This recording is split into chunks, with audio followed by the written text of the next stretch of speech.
दिवस है, इसलिए एक बार आप लोग बोलिए भारत माता की जय। भारत माता की भारत माता की। आज के दिन मैं प्रथम नमन उस महामानव का करना चाहता हूं, क्योंकि पूर्व संध्या हो चुकी है सरदार वल्लभ भाई पटेल का,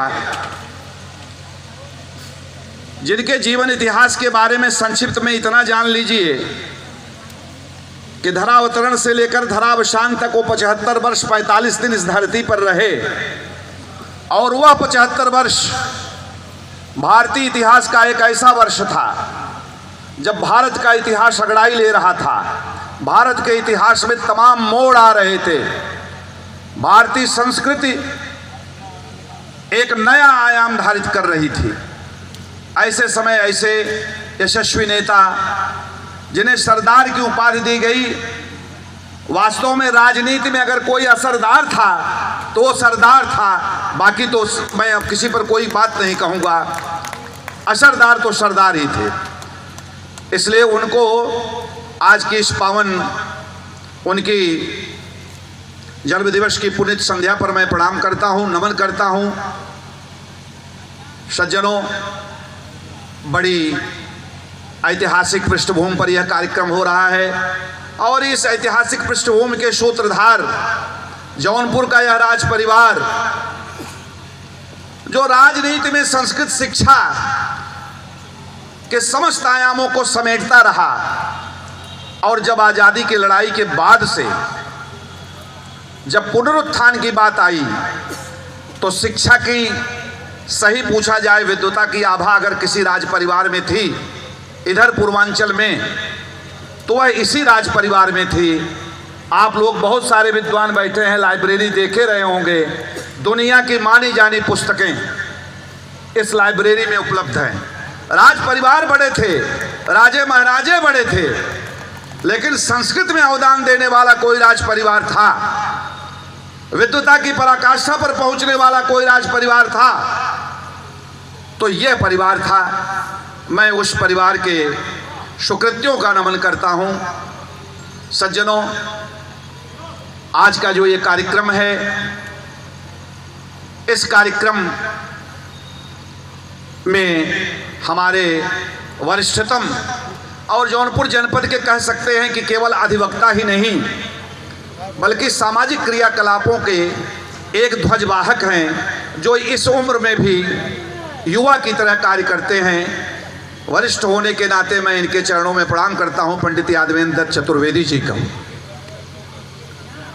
इस कार्यक्रम में सम्माननीय विधायक, जो बहुत ही कम उम्र में कह सकते हैं अपने सेवा समर्पण और मृदुभाषिता से, मृदु आचरण से, इन्होंने दल, राजनीतिक दल की सारी बाउंड्रियां तोड़ करके स्वयं अपनी मेधा और स्वयं अपने व्यक्तित्व के कारण सर्वजनप्रिय बने हैं। ऐसे हमारे परम प्रिय ब्रजेश सिंह प्रिंसू जी इस मंच पर विराजमान, लखनऊ से पधारे और इसी यमदग्निपुर धरती के कर्नल साहब द्विवेदी जी इस मंच पर विराजमान, हमारे राज कॉलेज के प्राचार्य, जिनकी सृजनशीलता का सृजन आपके सम्मुख आया, तो मैं उनकी सर्जना को नमन करते हुए उनको धन्यवाद देना चाहता हूं। हमारे इस कार्यक्रम में इस स्वर्णिम आभा को जो आप देख रहे हैं, एक पुरातन आभा को चिर यौवन प्रदान करने का कार्य किया है विनीत सेठ ने। ऐसे चाहे आप जिस दृष्टि से देखें, लेकिन मैं इतना जरूर कहूंगा, भले ही ये कॉमर्शियल हो, लेकिन इसमें यौवन आ गया है। इसलिए आ गया है कि यहाँ के लोग इकट्ठा होंगे, लोग देखेंगे, इसी बहाने जौनपुर की यह गंध हर जगह बिखरेगी। बहुत अच्छा काम किया विनीत जी। मुझे आने का अवसर एक बार हुआ था संक्षिप्त में, आज मैं आया, बहुत बहुत धन्यवाद। सज्जनों, इस कार्यक्रम की संचालिका, और मैं आपको बताऊं कि ये भाई नहीं जानती होंगी, ये दोनों बहनें बहुत छोटी थी, और मैं वहीं रहता था, मेरी शिक्षा वहीं से शुरू हुई थी। और इनके पिताजी हमारे जीवन में जो कुछ भी मिला है उसमें उनके अवदान को मैं कभी नहीं भुला सकता हूँ। बैठी हुई हैं। और जौनपुर जनपद के लिए 2 गौरवानुभूति भी यहाँ विराजमान हैं, डॉक्टर सुरेश पाठक जी और डॉक्टर अभय प्रताप सिंह जी। और आज जिस राज कॉलेज के परिसर में यह कार्यक्रम, मतलब राज कॉलेज के संयोजन में यह कार्यक्रम हो रहा है, आज उसे आविर्भूत होना चाहिए, यहाँ के लोगों को आविर्भूत होना चाहिए। और आदरणीय प्राचार्य अखिलेश्वर शुक्ल ने बहुत सुंदर सुयश कार्य किया है कि आज उन्होंने सृजन का सृजन सबके सम्मुख प्रस्तुत किया और शायद महाविद्यालय सृजन की 2 विभूतियों को भी बुला करके एक नव सृजन किया, नवचारक का कार्य किया। बहुत सुंदर लगा। दोनों को मैं शुभकामना देता हूं, उनके यशस्वी भविष्य की, उनके कर्तव्य परायणता की। और मुझे आशा ही नहीं विश्वास है कि शैक्षिक उन्नयन के जितने उच्चतम बिंदु होते हैं, संयोग से डॉक्टर अभय प्रताप सिंह हमारे विद्यार्थी भी रहे हैं, तो जो हमारे विद्यार्थी प्राचार्य हुए हैं, आप समझ सकते हैं कि एक गुरु को कितना गौरव की अनुभूति होती है। और बस्ती जिले के सबसे बड़े कॉलेज में हुए हैं। APN college one of the oldest college of the Uttar Pradesh कह सकते हैं, सबसे बड़ा कॉलेज। डॉक्टर सुरेश पाठक जी, इनके ऊपर भगवत कृपा है कि ये जहां पढ़ाए वहीं पर प्राचार्य हो गए, या परमात्मा की कृपा है, इन्हें दूर जाना ही नहीं पड़ा।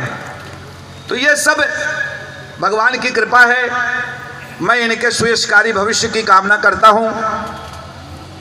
हमारे सम्मुख जो भी लोग रहे, इस महाविद्यालय के सम्मानित प्राध्यापक बैठे हुए हैं, सम्मानित हमारे इंटर कॉलेज के प्रधानाचार्यगण बैठे हुए हैं, मनोज जी बैठे हुए हैं, शाही जी बैठे हुए हैं, चौबे जी बैठे हुए हैं, बहुत सारे लोग हैं। मैं किसी का नाम लेकर के शब्दों की प्राचीर नहीं खड़ा करना चाहता। 2-3 बातें आपसे जरूर करना चाहता हूं आज इस अवसर पर। अभी उसी भी कार्यक्रम में जाना है। 5-6 बातें मैं आपसे इसलिए बताना चाहता हूं कि इसमें अध्यापक हैं, इसलिए बताना चाहता हूं, वरना मैं कार्यक्रम को समेट देता। आपको जानकर आश्चर्य होगा कि बैरिस्टरी पढ़ने जवाहरलाल नेहरू और सरदार वल्लभ भाई पटेल दोनों एक साथ बैरिस्टरी पढ़े थे। और जानकर आपको इतिहास पढ़िएगा, उनके बंच ऑफ लेटर्स पढ़िएगा, दुर्गादास की किताब पढ़िएगा। सरदार वल्लभ भाई पटेल टॉपर थे बैरिस्टरी के, कोई सामान्य आदमी नहीं थे वो। इसलिए कल उनका जन्म दिवस है। और आप जानते हैं कि स्टैच्यू ऑफ यूनिटी जो है, अभी तक 182 मीटर की सबसे बड़ी मूर्ति उनकी गुजरात में लगाई गई है। अब भगवान श्री राम की मूर्ति अयोध्या में लगेगी तो दुनिया का वह रिकॉर्ड तोड़ा जाएगा। मैं इसलिए कहना चाहता हूं उस व्यक्ति का नमन के अध्यापकों के सम्मुख कि सरदार वल्लभ भाई पटेल में कौटिल्य जैसा राजनीति का विशारदपन था, तो शिवाजी जैसी आत्मशक्ति थी। आप जानते हैं सलूट स्टेट को, जब उड़ीसा के 38 राजाओं को जब वो पहुंचे हैं, तो वहां राजाओं को सल्यूट स्टेट पीसीएस में क्वेश्चन आता है कि what is salute state, political science के बैठे हैं हमारे शुक्ला जी, जानते होंगे। तो उनको तोपों की सलामी दी जाती थी। सरदार वल्लभ भाई पटेल पहुंचे और उन 38 राजाओं को, 38 राज्यों को 38 मिनट भी नहीं लगा, वह तोप की सलामी सरदार वल्लभ भाई पटेल को दी गई। ऐसे महानायक थे वो। इसी प्रकार नागपुर के 43 राज्यों को 43 मिनट भी नहीं लगा। आप जानते हैं 3 रियासतों में त्रावणकोर, जूनागढ़, कश्मीर और हैदराबाद, मैं उस कहानी पर नहीं जाऊंगा, सारे लोग जानते हैं। केवल इतना कहना चाहता हूं कि उस महापुरुष का परिनिर्वाण अगर 5-6 साल बाद हुआ होता तो अखंड भारत का जो स्वप्न था, जो आज दिवा स्वप्न कहते हैं, शायद वह बहुत बड़ा स्वप्न हमारा साकार होता। आईएएस के कंपटीशन देने वाले लोग हैं। गृह मंत्री के रूप में आईसीएस परीक्षा को आईएएस में बदलने का भी श्रेय सरदार वल्लभ भाई पटेल को जाता है। तब से आईसीएस जो है वो आईएएस शुरू हुई। राजनीति में आपको जानकर आश्चर्य होगा कि फरीदकोट का एक कहानी बड़ी चर्चित है, अभी आजकल टीवी पे भी आ रही थी कि फरीदकोट जब पंजाब पहुंचे पटेल जी, तो फरीदकोट के राजा ने कहा कि उड़ीसा और नागपुर की रियासतें नहीं हैं, ये पंजाब की रियासतें हैं जहां 60 फीट के लोग होते हैं। पटेल जी ने उस नक्शे के सामने अपनी लाल पेंसिल लेकर चलते थे। पटेल जी के पास 3 पेंसिलें हमेशा रहती थी। उन्होंने अपनी लाल पेंसिल निकाली, मैप निकाला और फरीदकोट के सामने ज्यों ही लाल निशान बनाया, निशान पूरा नहीं हुआ था कि फरीदकोट के राजा ने समर्पण कर दिया और इस रियासत में मिल गया। उनके ही शब्द थे, don't make your self A frog of well. उन्होंने कहा था राजाओं से कि अपने को कुएं का मेढक मत बनाओ। Don't make your self A frog of well, एक कुएं का मेढक अपने को मत बनाओ। आओ उभरते हुए इस भारत में, चमकते हुए इस भारत में, दुनिया के सबसे बड़े लोकतंत्र में शामिल हो जाओ और उस महान व्यक्ति का इतिहास जानते हैं। 562 रियासतों को, मैं वो पूरी कहानी नहीं जाऊंगा हैदराबाद वगैरह की, कैसे मिला करके आज अखंड भारत का सपना पूरा हुआ, हमको उनको याद करना चाहिए। और उस पुनीत पावन अवसर पर शुक्ला जी ने इतना सुंदर कार्यक्रम किया, ये भी याद ही किए जाते रहेंगे।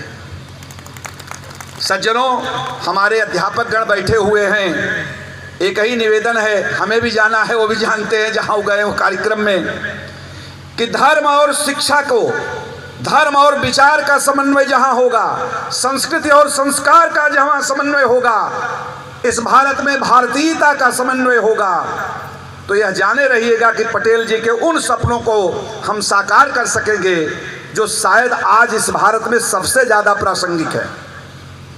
राजनीतिवेत्ता बैठे हुए, राजनीति के हमारे प्रिंसू जी बैठे हुए हैं। हम भारत के लिए दिलगत हो जाएं, राजनीति में दलगत रहें, यह चलता रहता है और ऐसा ही राजनेता सर्वप्रिय और सर्वमान्य होता है। दुर्भाग्य है कि भारतीय राजनीति में कई करवट आ रहे हैं। मैं उन पर कोई टिप्पणी नहीं करूंगा, इतना ही कहूंगा कि दुनिया का सबसे बड़ा अगर लोकतंत्र भारत है तो लोकतंत्र का परिष्कार भी भारत में है और लोकतंत्र की महाशक्ति के रूप में आप लोग बैठे हैं।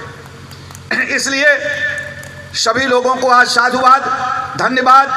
और हमारे जो नवचारक नवागत प्राचार्य हैं, मैं उनको विशेष रूप से आशीर्वाद, उम्र में वो लोग हमसे छोटे हैं, देना चाहता हूं कि वो ऐसे शैक्षिक माहौल का सृजन करेंगे कि आज की यह सृजन पत्रिका इससे और अच्छे सृजन के रूप में उनके यहाँ से भी निकले, चतुर्दिक विकास हो। इस कार्यक्रम के आयोजन में जो भी अध्यापक अध्यापिकाएं, हमारे जितने लोग बैठे हैं, बादल हमारे मित्र ही हैं, पुराने ज़माने के हम लोग 40 साल के, तो सारे लोगों को मैं धन्यवाद देता हूं। और उनकी इस पावन पुण्य संध्या पर आपसे निवेदन यही करूंगा, अपनी बात समाप्त करूंगा कि साथ चलने का इरादा जब जमा हो जाएगा, साथ चलने का इरादा जब जमा हो जाएगा, आदमी बन आदमी का कारवां बन जाएगा, आदमी मिल आदमी का कारवां बन जाएगा। तू भी किसी के पैर के नीचे की जमीन बन, तू भी कभी किसी आसमां का, तू भी किसी की नज़र में आसमां नज़र आएगा, तू भी किसी के नज़र में आसमां बन जाएगा। इस एकता दिवस पर, उसकी पूर्व संध्या पर आप लोग और कोई एकता बना सके न बना सकें, लेकिन कम से कम अपने सहोदर भाइयों में, अपनी बहनों में, और सोशियोलॉजी के प्रोफेसर होने के नाते अपने परिवार में, अपने पड़ोसी में कम से कम अगर कोई मन में कलमश कसाए हो तो उसको मिटा करके राष्ट्रीय योगदान अंतर्राष्ट्रीय योगदान कर सके न कर सके, पारिवारिक एकता भाईचारा अगर स्थापित करेंगे तो बीज मंत्र की शुरुआत वहीं से होगी। बहुत बहुत धन्यवाद, सभी को नमन।